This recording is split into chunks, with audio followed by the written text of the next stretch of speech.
ಇಂದಿರಾ ಗಾಂಧಿ ವಸತಿ ಶಾಲೆ.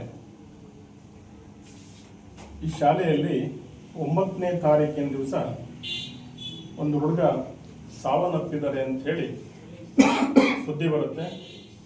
ಅದು ನೋಡಿದರೆ ನಮ್ಮ ಹಾರ್ಸಿಕಟ್ಟ ಪಂಚಾಯತ್ ವ್ಯಾಪ್ತಿಯ ಕುತ್ತಗಾರ ಊರಿನ ಕೃಷ್ಣಗೌಡ ಮತ್ತು ಜಯಶ್ರೀ ಗೌಡ ಎನ್ನುವರ ಮಗ. ಆ ಶಾಲೆಯಲ್ಲಿ 6ನೇ ಕ್ಲಾಸ್ನಿಂದ 8ನೇ ತರಗತಿಯಿಂದ ಇಂದಿರಾ ಗಾಂಧಿ ವಸತಿ ಶಾಲೆಯಲ್ಲಿ ವಿದ್ಯಾಭ್ಯಾಸವನ್ನು ಮಾಡ್ತಾ ಇರ್ತಾನೆ. 8, 9 ಈ ಸರಿ 10ನೇ ಕ್ಲಾಸ್. ವಿದ್ಯಾ ಕಲಿಯೋದ್ರ ಹುಡುಗ ಭಾಳ ಚೂಟಿಯಾಗಿದ್ದ. ಒಳ್ಳೆ ಓದೋ ಬರಹ ಜೊತೆಗೆ ಇನ್ನು ಉಳಿದ ಕಲಿಕೆಯಲ್ಲಿ ಆಟ ಪಾಠಗಳಲ್ಲಿ ಭಾಳ ಎಕ್ಸ್ಪರ್ಟ್ ಆಗಿರುವಂಥ ಮಾಹಿತಿಯನ್ನು ಅವ್ರ ತಂದೆ ತಾಯಿ ನಮ್ಗೆ ಹೇಳಿದರು. ಅದೇ ರೀತಿ ಸಹ ಇದ್ದ ಅಂತ ಹೇಳಿದರು. 9ನೇ ತಾರೀಕಿನ ದಿವಸ ಸುಮಾರು 3:30 ಗಂಟೆಗೆ ಇಂದಿರಾ ಗಾಂಧಿ ವಸತಿ ಶಾಲೆ ಕಾನ್ಸೂರ್ನಲ್ಲಿ ಸಾವನ್ನಪ್ಪಿದ್ದಾನೆ ಒಬ್ಬ ಹುಡುಗ ಅಂತ ಹೇಳಿದರು. ಆವಾಗ ತಕ್ಷಣ ಅವ್ರ ತಂದೆ ತಾಯಿಗೆ ಸುದ್ದಿ ಕೊಟ್ಟಿರುವಂಥದ್ದು ಸಂಜೆ 5:15 5ರಿಂದ 5:15 ಸುದ್ದಿ ಕೊಟ್ಟಿರುವಂಥದ್ದು. ಅವ್ರ ತಂದೆಯವ್ರು ನಿಮ್ಮ ಮಗನಿಗೆ ಆರಾಮಿಲ್ಲ ಬರ್ರಿ ಅಂತ ಹೇಳಿದ್ದಾರೆ. ಅವ್ರು ಸೀದಾ ಯಾರ್ದೋ ಬೈಕ್ ಇಟ್ಕೊಂಡು ಸೀದಾ ಕಾನ್ಸೂರ್ ಇಂದಿರಾ ಗಾಂಧಿ ವಸತಿ ಶಾಲೆಗೆ ಬಂದು ನೋಡಿದವಾಗ ಅಲ್ಲಿ ಇಲ್ಲ, ಸೀದಾ ಸಿರ್ಸಿ ಆಸ್ಪತ್ರೆಗೆ ಕರ್ಕೊಂಡು ಹೋಗಿದ್ದಾರೆ, ಅಲ್ಲಿ ಹೋಗ್ರಿ ಅಂತ ಹೇಳಿದ್ರು. ಅಲ್ಲಿ ಟ್ರೀಟ್ಮೆಂಟ್ ನಡೀತಾ ಇದೆ, ತಡೆ ತೋರಿಸ್ತೀವಿ ಅಂತ ಹೇಳಿ ಅಲ್ಲಿ ತೋರಿಸಿದ್ದವರಿಗೆ ಸುಮಾರು 8ರಿಂದ 8:15 ಆಸ್ಪತ್ರೆಯಲ್ಲಿ ತೋರಿಸಿದ್ದಾರೆ. ಆವಾಗ ಇವರು ಕಣ್ಣಿಂದ ತೋರಿಸಿರೋದು ಶವವನ್ನು. ಆವಾಗ ಇವರಿಗೆ ಅಗಾಧವಾದ ಸುದ್ದಿಯನ್ನು ಹೇಳ್ತಾರೆ, ಆ ಹುಡುಗ ನೇಣಿಗೆ ಶರಣಾಗಿದ್ದ, ಹಾಗಾಗಿ ನಾವು ಗಡಿಬಿಡಿ ಮೇಲೆ ಸ್ವಲ್ಪ ಉಸಿರಾಡ್ತಾ ಇತ್ತು, ಮೈ ಬಿಸಿ ಇತ್ತು, ಹಾಗಾಗಿ ಆಸ್ಪತ್ರೆಗೆ ತಗೊಂಡು ಬಂದಿದ್ದೀವಿ ಅನ್ನುವಂಥ ಮಾತನ್ನ ಅಲ್ಲಿ ಆ ಶಾಲೆಯ ಶಿಕ್ಷಕರು ಮತ್ತು ಸಿಬ್ಬಂದಿಗಳು ಹೇಳ್ತಾರೆ. ಇವರಿಗೆ ಅಷ್ಟೊತ್ತಿಗೆ ಏನು ಮಾಡಬೇಕು ಅಂತ ಹೇಳಿ ದಿಗ್ಭ್ರಮೆ ಆಗ್ತಾರೆ. ಆದ್ರೆ ಆ ತಾಯಿಗೆ ಮಾತ್ರ ತಕ್ಷಣ ಕನ್ಫರ್ಮ್ ಆಗ್ತದೆ, ನನ್ನ ಮಗ ಯಾವುದೇ ಕಾರಣಕ್ಕೂ ನೇಣು ಹಾಕಿಕೊಂಡು ಸಾಯುವಂತ ಮಗ ಅಲ್ಲ. ಈ ಸಾವಿನ ಹಿಂದೆ ಏನೋ ಕಾರಣ ಇದೆ.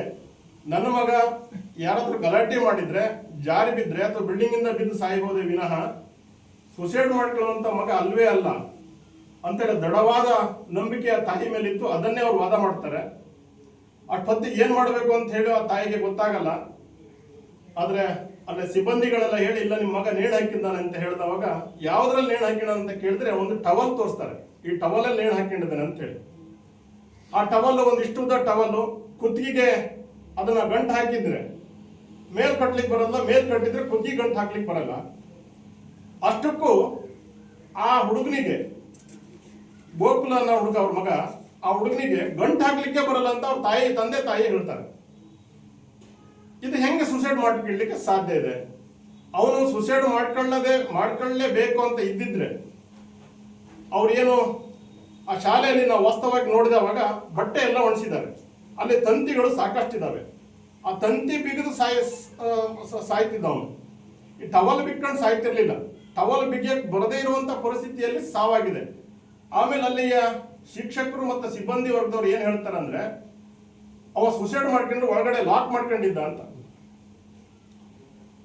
ಎಲ್ಲ ಸುತ್ತಮುತ್ತ ಕಿಟಕಿ ಇದೆ, ಓಪನ್ ಪ್ಲೇಸ್, ಯಾವುದೇ ಕಿಟಕಿ ಡೋರ್ ಇಲ್ಲ, ಎಲ್ಲರಿಗೂ ಕಾಣ್ತಾ ಇದೆ. ಅದ್ರ ಜೊತೆಯಲ್ಲಿ ಹಿಂದೆ ಲಾಕ್ ಮಾಡಿದ್ದ ಅಂತ ಹೇಳ್ತಾರೆ. ಅಲ್ಲಿ ಹೋಗಿ ನೋಡಿದ್ರೆ ನಾವು ಸ್ಪಾಟ್ ನೋಡ್ಕಿ ಬಂದಿದ್ದೇವೆ. ಆ ಲಾಕ್ ಹಾಗೆ ಇದೆ. ಲಾಕ್ ಮಾಡ್ಕೊಂಡ್ರೆ ಬಾಗಿಲು ಓದ್ ತೆಗೆದ್ರೆ ಲಾಕ್ ಎಲ್ಲ ಕಿತ್ತಾರೆ ಹೋಗ್ಬೇಕಾಯ್ತು, ಬಾಗಿಲು ಕಿತ್ತಾರೆ ಹೋಗ್ಬೇಕಾಯ್ತು. ಅಂಥದ್ದು ಏನೂ ಆಗಿಲ್ಲ. ಲಾಕಿಗೆ ಒಂದು ಸಣ್ಣ ಡ್ರಾಪ್ ಸಮೇತವಾಗೂ ಏನು ಅಲ್ಲಿ ಡ್ಯಾಮೇಜ್ ಆಗಿಲ್ಲ.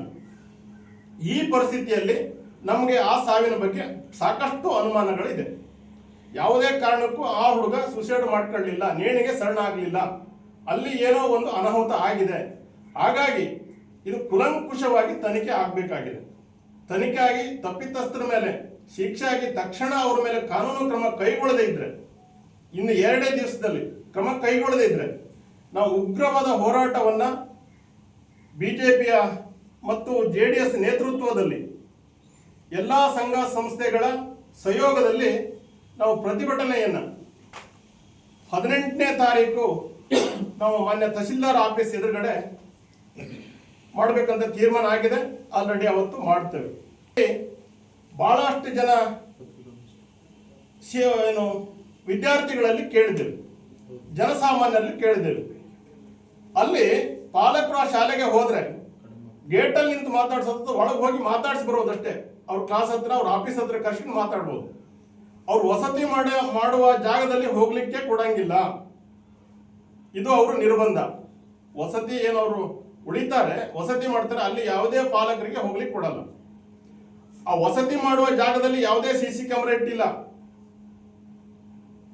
ಅಲ್ಲಿ ಕೆಲವು ನೌಕರಗಳು ನಮಗೆ ಬಂದಿರುವಂತ ಮಾಹಿತಿ ಪ್ರಕಾರ ವಿದ್ಯಾರ್ಥಿಗಳಿಗೆ ಬಹಳ ಹೊಡಿತಾ ಇದ್ರು. ನೀವೇನಾದ್ರೂ ಹೇಳಿದ್ರೆ ಮುಂದಿನ ವರ್ಷ ನೀನು ಇಲ್ಲೇ ಶಾಲೆ ಕಲಿಬೇಕು, ಹುಷಾರ್ ಅಂತೇಳಿ ಬೆದರಿಕೆ ಹಾಕ್ತಾ ಇದ್ರು. ಆ ಪಾಲಕರು ಬಂದ್ರೆ ಹೆಂಗೆ ಮನೆಗೆಲ್ಲ ಶಾಲೆಗೆಲ್ಲ ಊಟ ಎಲ್ಲ ಚೆನ್ನಾಗಿ ಕೊಡ್ತಾರೆ, ಒಳ್ಳೆ ನೋಡ್ಕೊಳ್ತಾರೆ ಅಂತ ಹೇಳಿದ್ರೆ ಅದೆಲ್ಲ ನಿಮ್ಗೆ ಯಾಕೆ, ನಾನು ಶಾಲೆಗೆ ಹೋಗ್ತಾ ಇದ್ದೀನಿ ಅಷ್ಟೇ, ಅದನ್ನೆಲ್ಲ ನೀವು ಕೇಳಬಾರ್ದು ಅಂತ ಹೇಳಿ ಆ ಹುಡುಗರು ತಂದೆ ತಾಯಿಗೆ ಹೇಳಿ ಹೋಗ್ತಿದ್ರಂತೆ. ಹೇಳಿದ್ರೆ ಮತ್ತೆ ಭಯ ಅವರಿಗೆ. ಹೀಗಿರುವಾಗ ಅಲ್ಲೇ ಶಿಕ್ಷಕರ ಮೇಲೂ ಒಂದು ಅನುಮಾನ ಇದೆ.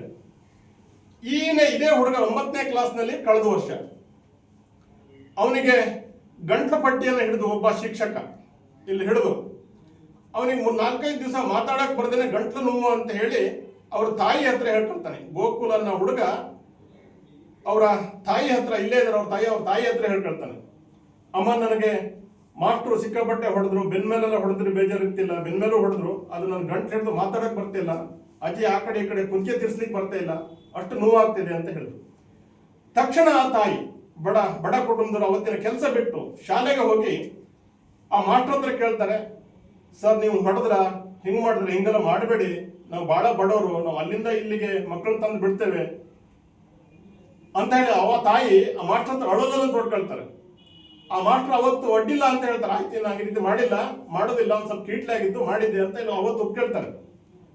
ಆದ್ರೆ ಮೊನ್ನೆ ಈ ಘಟನೆ ಆದಾಗ ನಾನು ಮತ್ತು JDS ಮುಖಂಡರಾಗಿರುವಂತ ಉಪೇಂದ್ರ ಪೈ ಅವರು ಅಲ್ಲಿ ಸ್ಪಾಟ್ ಇನ್ಸ್ಪೆಕ್ಷನ್ಗೆ ಸ್ಪಾಟ್ ನೋಡ್ಲಿಕ್ಕೆ ಹೋದಾಗ ಆ ಮಾಸ್ಟರ್ಗೆ ಆ ತಾಯಿ ನೋವಿನಿಂದ ಡೈರೆಕ್ಟ್ ಆಗಿ ಕೇಳ್ತಾಳೆ, ನೀವು 9ನೇ ಕ್ಲಾಸ್ನಾಗಿದ್ದಾಗ ನನ್ನ ಮಗಗೆ ಗಂಟ್ಲು ಹಿಡಿದಿದ್ರಿ, ನೀವು ಅಲ್ಲ ಅಂತ ಹೇಳ್ಬೇಡ್ರಿ, ಹೇಳ್ರಿ ಈಗ ಅಂತ ಹೇಳ್ತಾರೆ. ಅವ ದಿಗ್ಭ್ರಮೆಯಾಗಿ ಸಣ್ಣ ಹೋಗುತ್ತೆ ಮುಖ. ಆಲ್ರೆಡಿ 2 ಜನ ಶಿಕ್ಷಕರು ಮುಖ ಸಣ್ಣ ಹೋಗಿತ್ತು.